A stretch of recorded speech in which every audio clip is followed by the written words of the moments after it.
ones that you just go out to jog. Our sport that you do is part of it.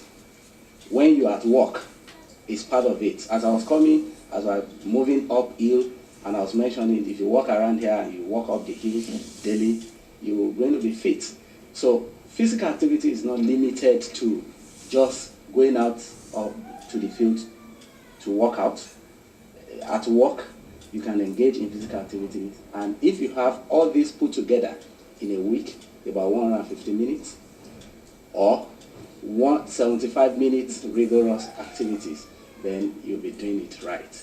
Then to the contribution that you just made, and what Dr. Sam Ibeneme mentioned, the issue we have here is currently we have a collaboration with the American Physiotherapy Association, and we found that the government is working in tandem with the association, which we are doing currently trying to do in Nigeria, to ensure that physiotherapists are engaged.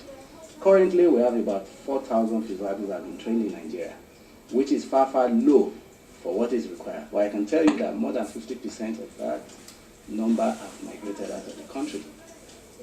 And we are so concerned about the health status of Nigeria, because we have significant role to play in the health status of Nigeria. And that is why we are calling on government and policy makers to ensure that physiotherapists are engaged appropriately in hospitals. They don't only work in hospitals alone, they work in sports centers, they work as administrators, they work as policy makers, and you have seen physiotherapists who have risen up to the level of Deputy Vice Chancellor at University of Ibadan. And physiotherapists are making significant contributions across the globe. And I think we need to take this advantage. President, you're talking about just trying to, bring a message to what Dr. Sam said earlier about, wherewithal and, of course, encouragement by the government. I know that I think there's a 54th annual conference coming up in November, scientific meeting and conference meeting, and it's titled First Contact Physiotherapy, and then the palliative for terminally ill people. Now, some of those conferences and these events that you do, and the need to collaborate for government, how can you reach the government to let them understand that this is an imminent call? Yes, we are currently reaching the government, who have written a number of position papers, and the response of government is quite good. And what we want to encourage now, essentially, the educational status of Nigerian physiotherapists have to be upgraded to meet the challenges that are coming. Currently in the United States of America, they have about 218 training programs for physical therapy, as they call it, which is physiotherapy here. Out of that, 217 are on Doctor of Physical Therapy program, which is an upgrade of the current curriculum that we have. The Nigeria Society of Physiotherapy, in collaboration with the Medical Rehabilitation Therapists Board of Nigeria, the regulator of our practice, had put together a curriculum that has been submitted to the NUC. And we are calling on the policymaker to ensure that the approval of this document is fast-tracked so that we can be prepared. Currently, we have prepared all the documents that is required for the bill for the National Postgraduate Physiotherapy College of Nigeria. And what we are begging on government to do is to have an executive passage of that bill, because that is the only way we can be prepared for the imminent danger of upsurge of non-communicable diseases that is already here with us. And physiotherapists are well trained to handle and to deal with this situation, but we must ensure that all these things are done. And of course, we use our conferences and all other platforms to engage government in discussion. Remember, Nigeria Society of Physiotherapy is not a union. It's a professional association that caters for the welfare of our members and the betterment of the citizen of Nigeria. And that is what we do.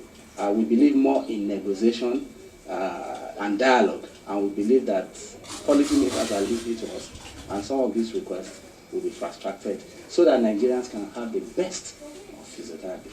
Dr. Ilechukwu, how concerned are you? I mean, having listened to Dr. Sam and President Taiwo, raised their concerns about the level of implementation by policymakers. Now, we do know that NCDs are by far the leading cause of deaths globally, and 60% of deaths are caused by NCDs. Now, how concerned are you also that policymakers have failed to come up with policies that would help to reduce deaths, especially in Nigeria?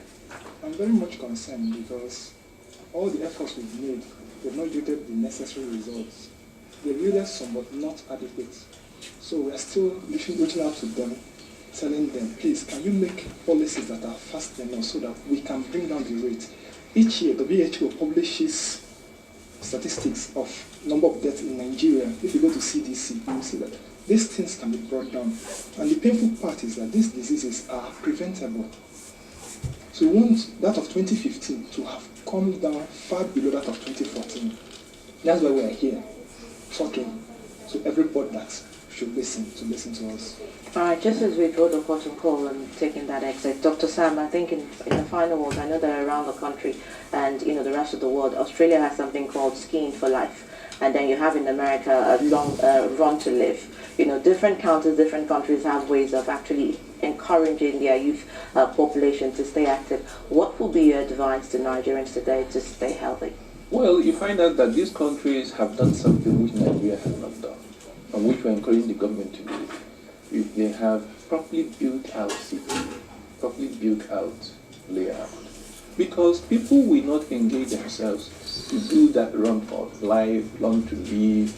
If, for instance, you are taking a run in an environment where you have generator fumes all over, pollution all over, because when you begin to exercise, you breathe in more than you normally do under normal circumstances.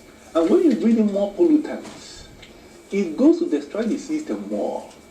And you know what pollutants do to the body? They are behind the current scourge of cancer. Indeed.